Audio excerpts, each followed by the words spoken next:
En aquel tiempo, llamando Jesús a sus 12 discípulos, les dio poder para expulsar a los espíritus impuros y curar toda clase de enfermedades y dolencias. Estos son los nombres de los 12 apóstoles.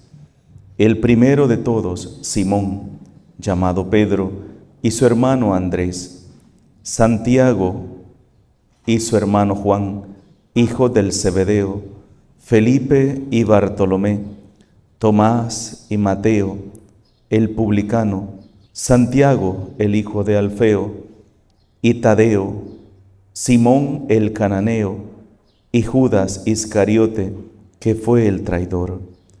A estos 12 los envió Jesús con estas instrucciones: no vayan a tierra de paganos, ni entren en ciudades de samaritanos. Vayan más bien en busca de las ovejas perdidas de la casa de Israel.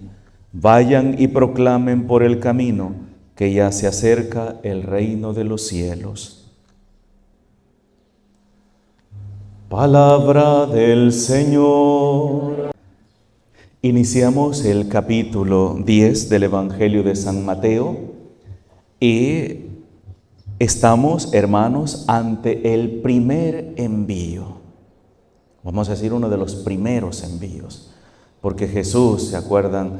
Dice, envió a los 72, luego envió a otros 72, pero hoy nos encontramos con un envío especial, y es que envía a sus discípulos, a sus apóstoles, los envía a anunciar que el reino de Dios está cerca.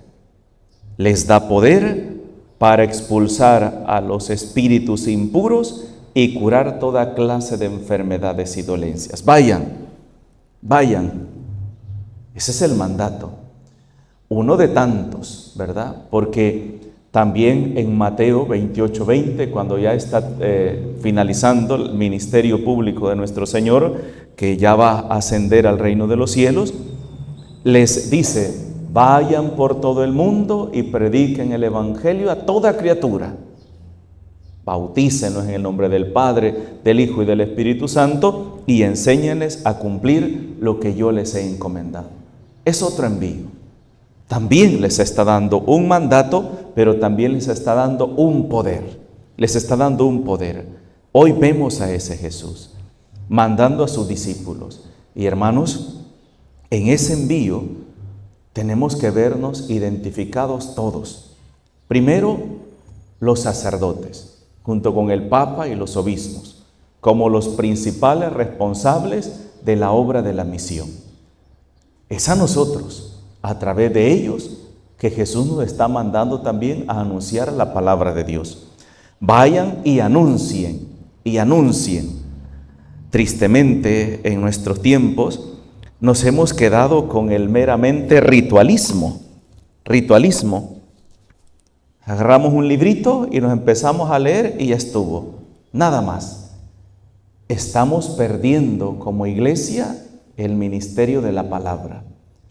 Porque Jesús nos mandó a predicar la palabra de Dios, a anunciar la palabra de Dios. No estoy diciendo que con la parte ritual eso esté mal, no, pero es parte.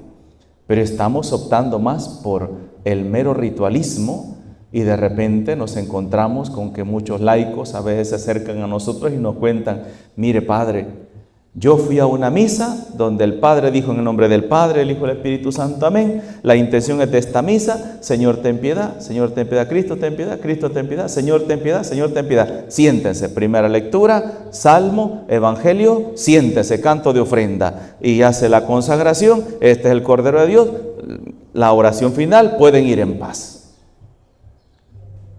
Y nos hemos quedado con ese tipo de situaciones así, donde hemos perdido el espíritu con el cual la iglesia nació y que fue el espíritu de la predicación de la palabra de Dios.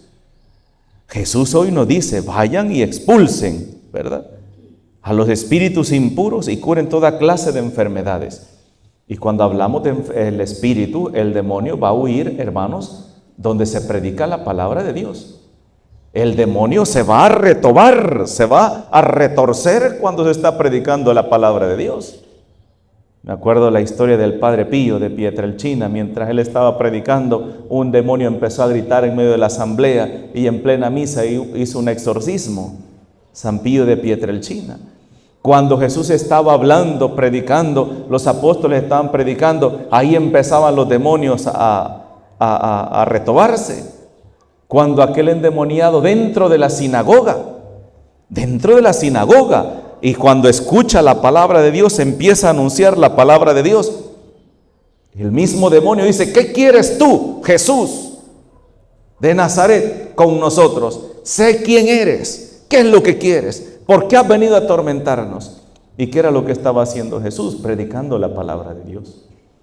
Porque con la palabra de Dios hay liberación, hay sanación. ¿Por qué liberación? Porque la palabra de Dios viene a liberarnos de aquellas cadenas con las cuales el pecado nos tiene atrapados.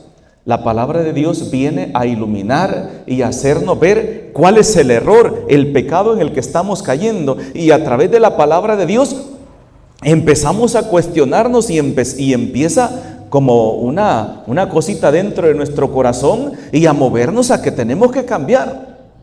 Ahí, a través de la palabra de Dios. Pero también a través de la palabra de Dios.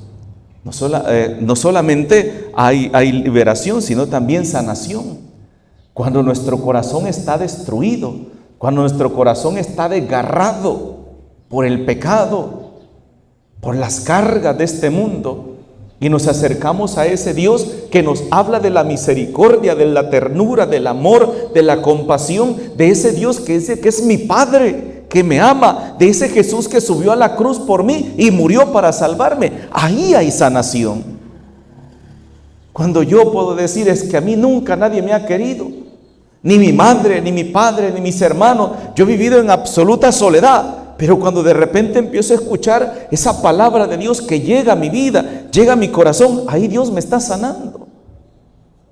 Pero es a través de su palabra, a través de esa palabra bendita. Y Jesús, hermanos, ese envío no solamente se lo da a sus discípulos, a los apóstoles, sino a aquellos por quienes ellos van a creer y que van a ser los continuadores de su palabra. Y uno de los casos más claros que tenemos de ese tipo de personas va a ser San Lucas. Lucas no conoció al Señor. Lucas fue discípulo del apóstol San Pablo y del apóstol Pedro. Y él va a escribir el libro de los Hechos de los Apóstoles, va a escribir incluso un evangelio. Y Lucas va a tener sus discípulos y Lucas va a preparar a estos discípulos para que continúen el mensaje de la palabra de Dios. Y estos otros preparen otros y otros y otros. Y a eso es lo que nosotros le llamamos en la Iglesia Católica sucesión apostólica. Cuando ha venido, por eso en Mateo 28:20 Jesús dice: yo estoy con ustedes hasta el fin del mundo. Así dice Mateo 28:20. Y esa presencia, esa fuerza de Dios, hermanos, sigue estando hoy en día. En la voz del Papa, en la voz de los obispos, en la voz de los sacerdotes. Sigue estando ahí. Sigue estando ahí la fuerza del Espíritu Santo, que es la que va impulsando, que es la que va guiando, que es la que va forjando la vida de un cristiano.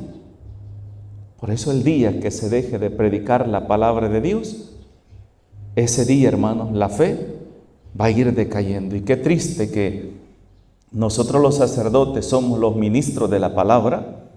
De hecho, la homilía es una reflexión propia del sacerdote dentro de la Santa Misa. Y, hermanos, la homilía es el Espíritu Santo quien mueve, quien toca a través de esa. Por el revestimiento y por el ejercicio ministerial del sacerdote, pero nosotros no lo queremos hacer. Y entonces ese ministerio, como el Espíritu Santo, mueve y toca por donde Él quiere, ¿verdad? Y de repente, ¿dónde estamos viendo que el Espíritu Santo está obrando? A través de los movimientos. Y yo me atrevo a decir hoy, que los laicos predican más la palabra de Dios que los mismos sacerdotes. Y es verdad, Y perdón que se lo diga, y si algún hermanito no está de acuerdo conmigo, pero es la verdad. Miren las asambleas de los hermanos de Renovación Carismática, predicando la palabra de Dios y predicando sus 45 minutos o un tema o 1 hora, y predicando en asamblea, encuentros matrimoniales, encuentros conyugales, hablando de la palabra de Dios. Los distintos ministerios, grupos, movimientos que hay en la iglesia, predicando la palabra de Dios. Y las asambleas, la gente que va por la oración y van por la escucha de la palabra de Dios. Qué triste eso, ¿verdad? Y ustedes saben que es una gran realidad, que es una gran realidad eso. Y de repente encontramos un montón de movimientos, un montón de grupos, ministerios que están predicando la palabra de Dios. Eso no debe pasar. El ministerio de la palabra es, hermanos, el primer ejercicio que Jesús, vamos a decirlo así, el primer paso que dio Jesús para que se pudiera instaurar el reino de Dios. El anuncio de la palabra, el anuncio del reino. ¿Y en qué consistía el anuncio del reino? Arrepiéntanse, abran su corazón al Señor, escuchen la palabra de Dios, muevan su corazón al arrepentimiento, a la conversión. Eso era el anuncio. Enderece, acuerdan lo que decía Juan el Bautista, enderecen sus caminos, allanen los senderos, preparen el camino, porque ya viene el Señor. Eso es la conversión. Y ese debe ser el sentido propio de la evangelización de la palabra de Dios. Cuando iba a ser el jubileo del año 2000, el Papa Juan Pablo II escribió una carta donde él decía esto: la evangelización no es solamente incumbencia del Papa, los obispos, los sacerdotes, los catequistas. No, la predicación de la palabra de Dios es competencia de todo bautizado, de todo bautizado. Y él mismo hacía este llamamiento. América Latina, y los papas lo han dicho, muchos teólogos, en la iglesia se ha mencionado mucho, que América debe de ir y evangelizar a Europa, porque Europa es el gran continente donde la palabra de Dios no se está predicando. Y de repente, hermanos, nos encontramos con que la gente no quiere homilías más de 8 minutos, 7 minutos. Y el mismo Papa lo ha explicado y ha dicho, no, es que si tú no predicas 8 minutos, la gente se levanta y se te va. Porque lo que menos quiere es escuchar la palabra de Dios. Lo que menos quiere es que a ti te digan a través de la palabra de Dios cómo es que tienes que llevar tu vida. Porque es lo que no queremos. Nosotros no queremos que nadie nos diga qué es lo que tenemos que hacer. Porque yo mando en mi vida, yo mando y yo hago lo que yo quiera. Lo que menos quiero es que venga alguien, la iglesia, el Papa, los obispos, los sacerdotes, y me digan que estoy actuando mal, aunque tenga mi vida patas arriba. Pero a la hora que estoy mal, estoy perdido, ahí sí Dios es el culpable. Y es lo que yo tanto he dicho, ¿verdad? Que nosotros, hermanos, no queremos escuchar la palabra de Dios. No queremos que el Señor, a través de su palabra, nos hable y nos haga ver el error en el que estamos cayendo, que no estamos siendo buenos padres de familia, que no estamos siendo buenos hijos, que no estamos siendo buenos niños, buenos jóvenes, que no estamos siendo buenos cristianos dentro de la iglesia. No queremos que nos digan, no queremos que nadie nos diga que estamos haciendo las cosas mal. Pero cuando ya nuestra vida está patas arriba, ahí sí Dios es el culpable. No, ¿y yo para qué voy a tener fe? No, si esto es mentira. Mire, yo he ido a la iglesia y yo sigo siendo el mismo. Yo en mi vida no ha cambiado nada. Mi vida sigue siendo perdida, arruinada. Porque como lo he dicho también de muchas maneras yo, ¿de qué me sirve ir al mejor médico, al mejor doctor, y que me dé las mejores medicinas para recuperarme de mi salud si solo llego a la casa y tiro las pastillas debajo de la cama? Si dejo ahí el medicamento tirado y nunca me lo tomo como debería tomármelo. El mejor medicamento puede ser, el mejor doctor puede ser, Y pude haber gastado cientos y miles en los exámenes para descubrir cuál era la enfermedad que yo tenía y me pudieron haber dado el mejor medicamento, pero si yo no me lo tomo, de nada me sirve. Y eso nos puede pasar también a nosotros dentro de la iglesia. Que nos decimos llamar cristianos, que decimos que vamos a ir a la iglesia, vamos a ir a misa, pero solo vamos por calentar una banca y lo que la palabra de Dios nos dice nos entra por un oído y nos sale por el otro. Ese es el problema. Y es ahí, hermanos, donde termina diciendo aquella persona, no, si ese doctor no sirve, ese doctor no sirve. Mire, gasté tanto en los exámenes que me dejó la medicina cara, pero sigo igual. ¿Y la medicina dónde está? Debajo de la cama. Debajo de la cama. Y así nosotros también tiramos debajo de la cama o en la calle todo lo que el Señor nos dice en su palabra, y por eso nuestra vida sigue igual. Y no es así, hermanos. Jesús hoy nos habla que a los discípulos los mandó con el poder de expulsar demonios y sanar todo tipo de enfermedades. Así lo dice. Sanar toda clase de enfermedades y dolencias. Mire, expulsar demonios, sanar enfermedades y todo tipo de dolencias. ¿Cuáles son las dolencias que traemos hoy? ¿Cuáles son las enfermedades que traemos? ¿Qué espíritu es el que está dominando nuestra vida?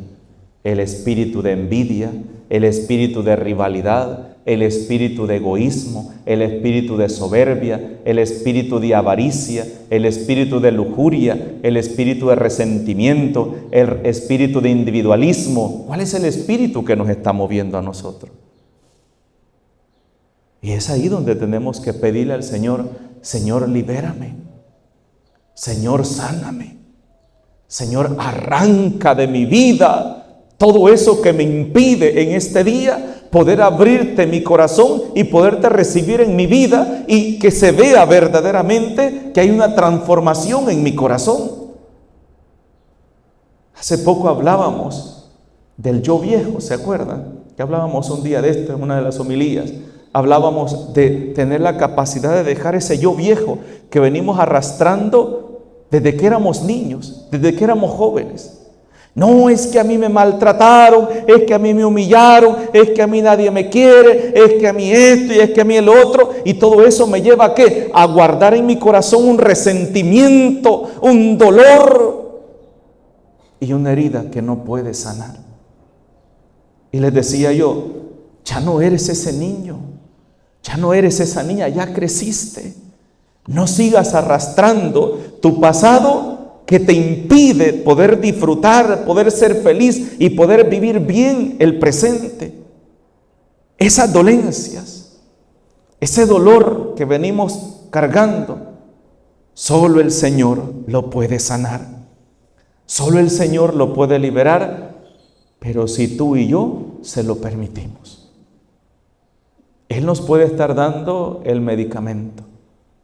Él nos puede estar dando la medicina que necesitamos. Y no lo hacemos muchas veces. Por eso hoy pidamos al Señor, Señor, tú nos dices hoy a través de tu palabra que tu reino está cerca. Permíteme, Señor, preparar mi corazón, preparar mi vida, para que tu reino, Señor, entre en mi vida, entre en mi corazón, entre en mi familia, entre en mi sociedad, en mi parroquia, para que reine la paz, la justicia y el amor. Porque solo entonces podremos decir que Dios está con nosotros. Que así sea. En el nombre del Padre, del Hijo y del Espíritu Santo. Amén.